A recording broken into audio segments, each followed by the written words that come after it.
Hi everyone and welcome to Stamp with Angela. I'm Angela Palmer and I'm excited to be with you today to share some ideas and techniques and to inspire you with your stamping and card making and crafting. Sorry that I'm a little bit late coming on, just a few technical issues with setting up in a slightly different location this time. So I'm just making sure everything was ready to go. So today I'm going to show you a technique to do with creating like a watercolor background sort of look and using Stampin Write markers. So I'll show you what they are and give you some tips and things and show you how you can create a very cool background. So let me switch cameras and then we will get started. All right, so if you happen to get my newsletter, I mentioned in my newsletter that I would be sharing a card using the Stampin Write markers. So you may be wondering, what are Stampin Write markers? So I've got two here. So they are a marker which coordinates with the ink pad. So I've got Berry Burst here, and then I've got a Berry Burst marker. So they are the same color and they are the same kind of ink. So it's the water-based ink like in here and the same in here as well. So you can always do little touch-ups with these, and there are lots of other things you can do with the Stampin Write markers. They have two tips. So on one end, you've got a fine tip. I don't know if you can you see that? Maybe I'll hold up a little bit. Okay. And you'll see there's a thin line there to show it's the fine tip. And then the other end is the thicker tip, which is more like a brush tip. And you'll see the thicker line there. So rather than have to open it and think, oh, I wanted the other one, just look for the lines and you'll know if it's a fine tip or the brush tip. Okay.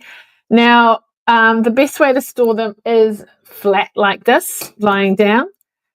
Because if you store them upright, all the ink's going to go to one end. So in this case, it'll go to the brush tip, and knowing your luck, it'll be the fine tip that you want, and it'll kind of be a bit dry and take a little while for the ink to go the other way. So the best way is to store them flat. You might have a case or maybe if you get the Stampin' Up holders for the ink pads, there's a slot to put your marker in as well, which keeps them nice and flat. All right, so I'm going to show you a technique that involves using these markers. Now, when I first joined Stampin' Up, I wanted to have the full range, but obviously, to buy lots of ink pads, they're a lot more, a bit more expensive. So I actually got a whole collection of the markers, and then I had all the colors, and then if I needed ink, I could use it this way. Obviously on a big stamp, it's a little bit more time consuming than just stamping on an ink pad, but it meant I had all the colors, which was really cool. So I'm going to show you the card that we're going to make today and what set we're using to make it. So this is the card. So I've created this watercolor look in the background using a block and my markers. And the set I've used is, so there's the heart-shaped stamp set, and then there's also some dies, and I've still got this bit in here. Are there more dies with it? Let me have a look. I did photocopy it, did I? No, that's the butterfly. Oh, that's the butterfly. Completely wrong one. Okay, those labels are from the butterfly. Nothing to do with that. In my other room, I've left the other dies that go with that. So I'll have to check what they are. All right. So to make this card, so I've already die cut this out. So I don't know if you know, but on the die, there are some circles, and that helps you push it out like so. So you could use adhesive strip, but then there's going to be quite a bit of waste. I did just glue that on with some glue. So what I'm going to do is show you the background, because we need to leave it dry a little bit, and then we'll put our card together. So because I'm using water, I am using the watercolor, the Fluid 100 watercolor paper. Now it's the size of it is, an interesting size. It's a bit bigger than, a card, but not quite half. So what I did is I just cut it down the middle so I could get two from a card. So I'm going to get my trimmer and cut it in half. So that works out at 3.5 inches, which is about 9 centimeters. And then I've got 2, which makes it more economical. Okay, so I'm going to use, I haven't got my glass mat because of the glare, so I'm going to use my paper piercing mat, which I've covered. So I'm just using a D block. Okay, so that's the size. If you have a look like that, it's got top on it because I used it for something else and I had top on it, but we don't necessarily need to have top. So, excuse me. The 2 colours I'm going to use are red, real red, and berry burst. So basically what I'm going to do, using the brush end, is I'm just going to randomly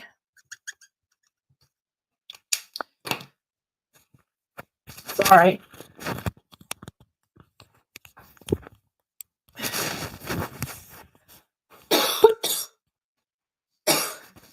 Sorry, I just needed to cough, but I didn't want to cough into the microphone.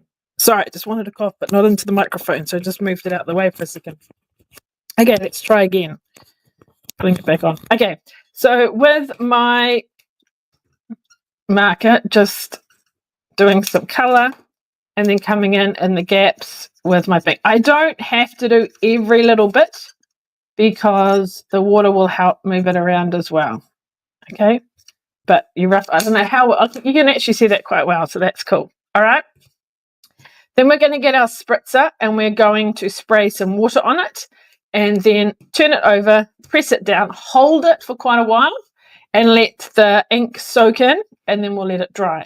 So with your spritzer, some people push like that with their finger, but if you actually push with your thumb, you get more of an even pressure.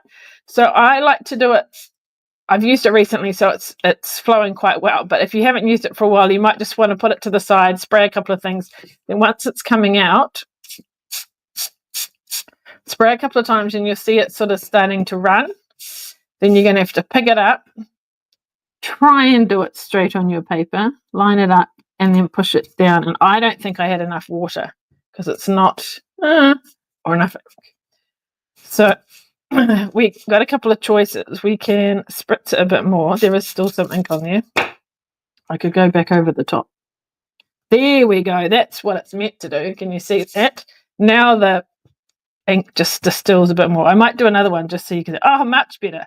I'm not quite lined up. It's not quite a square anymore, but much better. And I love those colors. So let's just try again. So I'm just going to dry this with a paper towel. We've got another half here. So let's see if we can get it right the first time. So you do need to be quite generous with your water, as you can see. So berry burst. So has anyone tried this technique? Obviously, you can use lots of colours, different colour combinations. I've gone with reds and pinks because I've made it a thank you card, but you could quite easily make it a Valentine's card too. Okay, I'm going to be a bit more generous with my water this time. Put it down. So you try not to drip, but just flip it over, line it up, push down. And you've got to press quite hard to let the ink kind of disperse. That's better. There's like sort of a wispy thing. If it doesn't quite work, you've got a couple of choices. You could turn it and put it down again, although that'll mess up the pattern, either with a blending brush or an aqua painter. If there's a few patches of white or whatever, you can just sort of colour it slightly. But I'm happy with that. That looks really cool. Okay, so I'm going to let that dry. And you can dry it with your heat tool and things if you need to as well. So while we're waiting for that to dry, because I don't have my heat tool right with me, I'll show you a couple of things what you could do. So some other things that I've done is I've used a different size block. So this is an H block. So it's one that looks like this. And so I've done it that way. So these colours are blended together more clearly. So this is Petunia Pop and Summer Splash. It's gone something more, purpley and murky. And then I have stamped the butterflies. Once it's dry, a Memento ink over the top. Make sure it is dry. I made another colour, it's slightly wonky, but I love the colours. So this I've used Real Red, Pumpkin Pie, and Daffodil Delight. So those 3 colours, and that looks really effective. And then you could either, do I have any? No, I don't have any here. You could, I think the black looks quite stunning against it. So you could add a die cut. So, you know, there are die cut butterflies. You could put those on top and glue it down, or you could stamp with, you know, quite a dark blue ink and things. All right, so when it comes to putting the card together, the one that we have made, so for this one, I felt there was a lot more berry burst color. So I went through the berry burst base. This one's got a bit more red, so we could even go for a red base. What do you reckon? That's a possibility. And so I have gone for a piece that's slightly bigger. So I'm just going to cut a piece of black that is slightly bigger. So that was 3.5 by, so I'm going to make it 3 3/4, which is about 9.5. And it was 5 inches, which is 12.7, I think. So we're going to go to 5 1/4, which is 13.4-ish, I guess. Okay, we'll see how that looks. Now remember, with your trimmer, you get lots of paper, what do you call it, fibers. So I like to go down the track, and if you look at the end, can you see all these fibers that have come out from there? So I'm just using a scrap big cardboard and things to get rid of those, because if they're in there, it's never going to cut so well. I do need to actually change my blade, but I'm just waiting for my order to come. So there you go. So that is like that. If you wanted to, we could go for slightly narrower, so it's just a very narrow border. I'll show you that too. So that way we'd go for like 5 1/8, which is, I don't usually work in inches, but because of the size of this paper, 13, and it was 3.5, so 3 5/8, which would be 9.2, I think. All right, and then that would give a very subtle border. Okay, now can you see here it's a little bit wispy on the edge? If you wet your finger and just run it down a little bit, it gets rid of that wispiness. So that is just a very thin border. So let's have a look. So 2 choices. I haven't got my comments up. Sorry. Going to bring them up now. Hi, Linda. Thanks for joining me. Yeah, the pumpkin pie one, that looks quite stunning, doesn't it? Very stunning. Okay, so we've got it on the red because there's a bit more red showing. So let me know if you like. The card base is Real Red or Berry Burst. I'm thinking to change it up. We might go with Real Red. What do you reckon? And then the question is, do we want just a very narrow border, or do we want the thicker one? Okay, oh, have I brought my gold in? I'm going to have to run next door and grab it. So ideally, I would have probably put some black, what do you call it? Black thread, linen thread around it, but I don't have any of that too.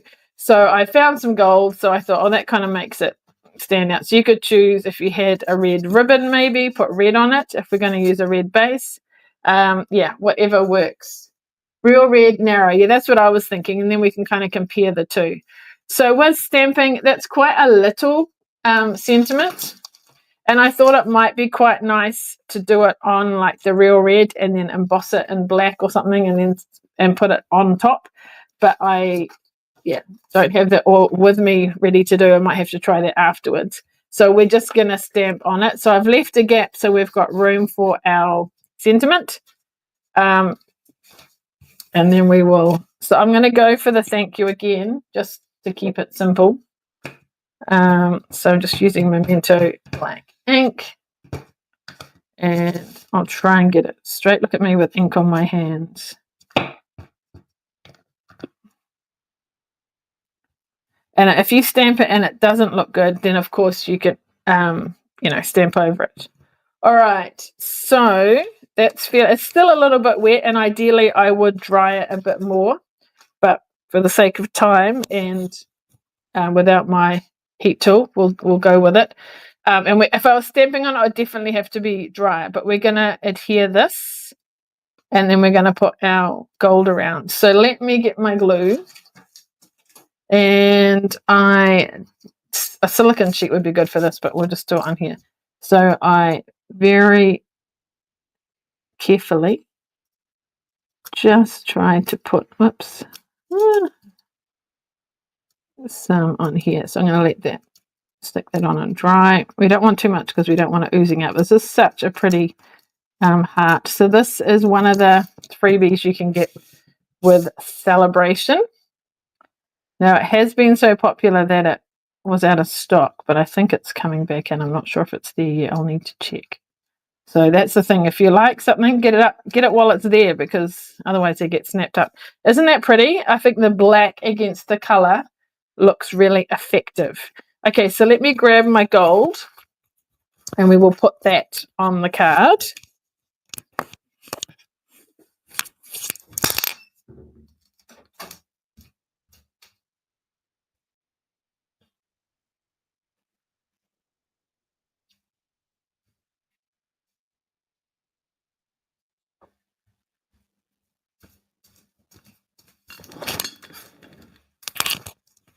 Sorry, I'm back. Okay. So here is my gold. And while I was there, I found my butterflies, so you could see how they would look really stunning against it. Now the butterflies do have the body and the antennas, is that what you call them, on them as well. So you die cut another piece. I just didn't have time before my live to have a play, but that looks really effective, the black against it. So I don't know if I'd do odd numbers are good, maybe 3, I don't know, and then a sentiment or something. But yeah, just so you can see. All right, did I bring scissors and tape? I did, thank goodness for that. All right, so I was struggling to get everything ready for today's live, but we got there sort of just at the end. Okay, let's see what else. Okay, so just going to put, I'm not sure if this gold is current either. I just had to go with what I had. But I mean, you can find whatever ribbon, twine that you have got. There we go.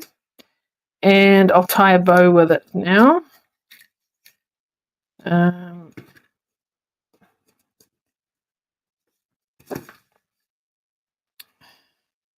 Don't want too big a bow because I don't want it to take away from the actual card. Let's see how that's going to go. Hopefully that's enough.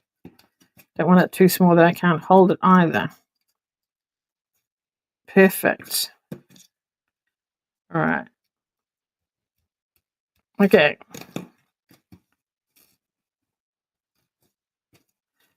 It's not quite even. Don't know if I can adjust the lengths, but oh yeah, I might be able to. All right, how are we going? So just remember, when I made these cards, I did use watercolor paper because of, the water involved. You could try it with the thick basic white.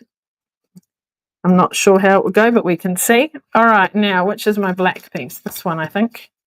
Is that just a little bit? Oh, I like that. Okay, so let's glue that down. Now with these glues, sometimes, it gets sticky like that and then it won't come out. So just pull that off. And now here we go. Remember, you don't need too much, just a thin layer. You don't want too much because A, it would waste it, and B, it will end up oozing out and then make your project, sticky and not nice. So just go easy on it. I like glue because I can adjust it. There we go. Now I didn't for the other one, but one could put it on with dimensionals if one wanted. One could do a textured pattern behind as well. to make it a little bit different and interesting. So there's all sorts of possibilities with this, but I'll just keep it simple for now. You could use the embossing folder that you can get through Sale-A-Bration as well. All right, there we go. Now I'd probably add a couple of embellishments. 1, 2, 3, maybe 1, 2, 3. Something maybe with a bit of gold. Whoops, my camera's gone a bit wonky.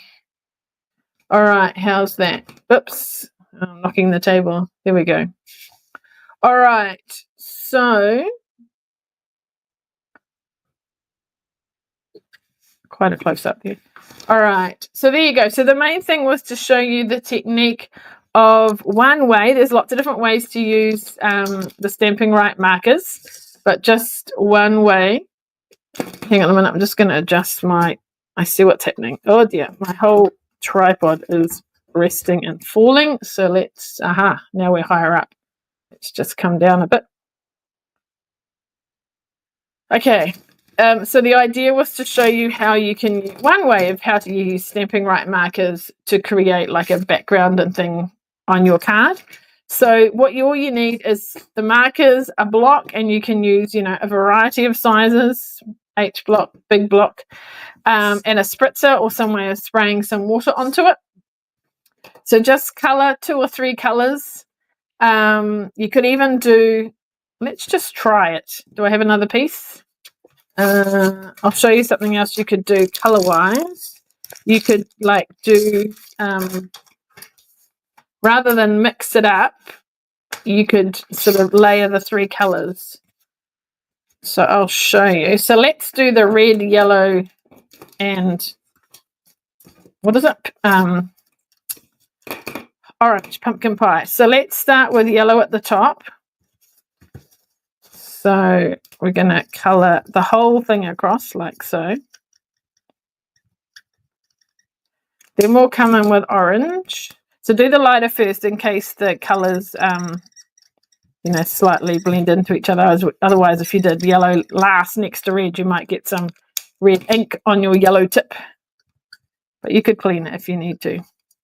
All right, do you get the idea? Right, spritzer.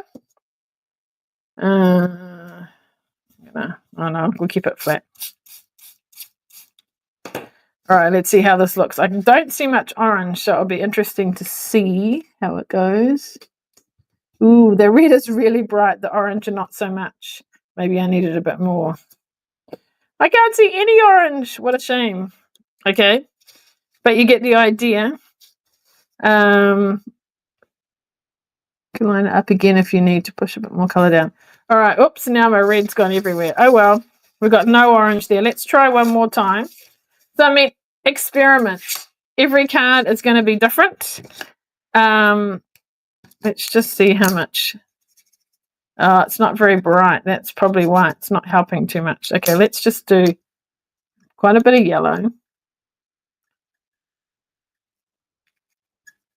And then purple. So you can, because it is the same ink as your refills and as your stamp pads, you can actually put some ink into these, which is quite cool.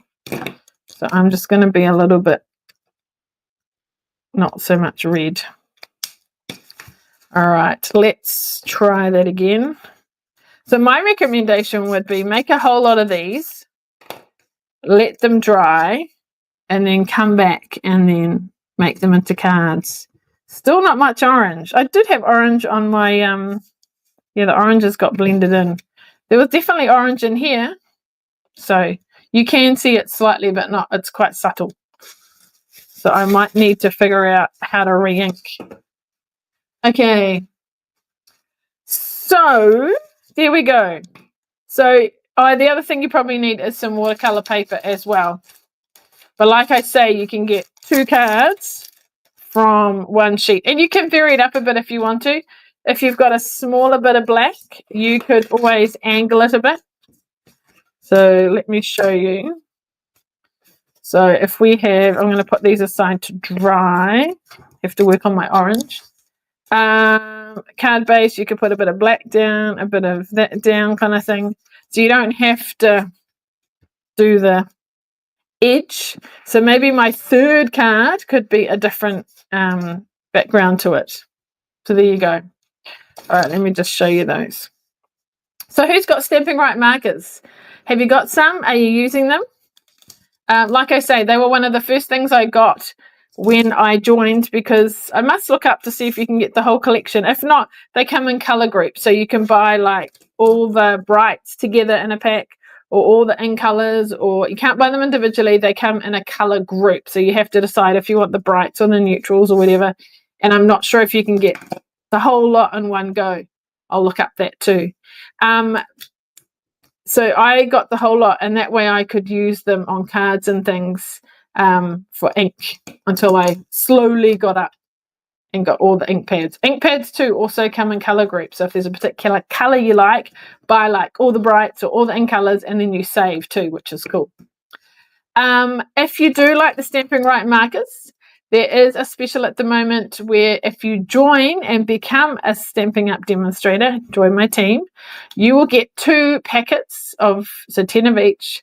You choose the colors like brights and neutrals or whatever for free on top of the usual starter pack deal. So that's a great way of getting some Stampin' Write markers. And then you get a special stamp set with that as well. So that's very cool. So of course you can use these to color. You can use them for all sorts of other things. I might try and think of some other ways of sharing them with you. But remember to store them flat. And maybe give this technique a try with a block. So if you are wondering about being a demonstrator, I'd love for you to join my team. The sign-up fee is $189, and for that you get to choose up to $285 worth of product. And you get the 2 packs of Stampin' Write markers and a special stamp set on top of that for no extra cost. So that is an amazing deal. So yeah, you can, if you want to do classes and do other things, you can. You don't need to. You can just do it yourself, or maybe get together with friends. You may get orders from others. That would be cool. Let's come back to me. So yes, so if you would like to join up, obviously there are minimums you need to spend each quarter to stay current, which works out about $550 retail price, but of course you get a discount too, so it doesn't actually cost you that much. So if you don't have to do it in one go, you could do a little amount, 100 or 2 each month, or maybe you do your order and then you've got some friends that might order too, or maybe introduce kits to people and get a few kit orders, and that would be your minimums, and you stay current and you get it at a discount, as well as all these sign up bonuses. So I'd love for you to join my team. I have got team members all over New Zealand. Some do classes, some do stuff online, some just do it for themselves. It's totally up to you, and I'm happy to answer any questions with no obligation. Yeah, but I love what I do. I joined up just to sort of get a discount and to get some supplies and just do something I enjoy, being a stay-at-home mum, and just have something I could do. And I thought, I'll just do a class once a month, and if I earn a bit of money from that, I can get my supplies. But yeah, you don't have to do classes if you don't want to. So it's lots of fun, and one of the things that's kept me going is the community, the people that I've met, like my team members and other demonstrators through events and stuff. It's been amazing, and I'm very grateful to the Stampin' Up family and community. And there's, I've benefited in other ways, and there's little rewards and incentives if you get so much in sales and all that kind of thing. So it's lots of fun. So feel free to reach out to me if you would like to know more, and I'd love for you to join my team. All right, so thanks for joining me today. I hope you liked seeing how we can use these Stampin' Write markers. I'll share some other ideas too. I did share some things in my newsletter this week as well. So if you're not on my newsletter, if you don't receive my newsletter, then please subscribe. There's some exclusive things in that too. All right.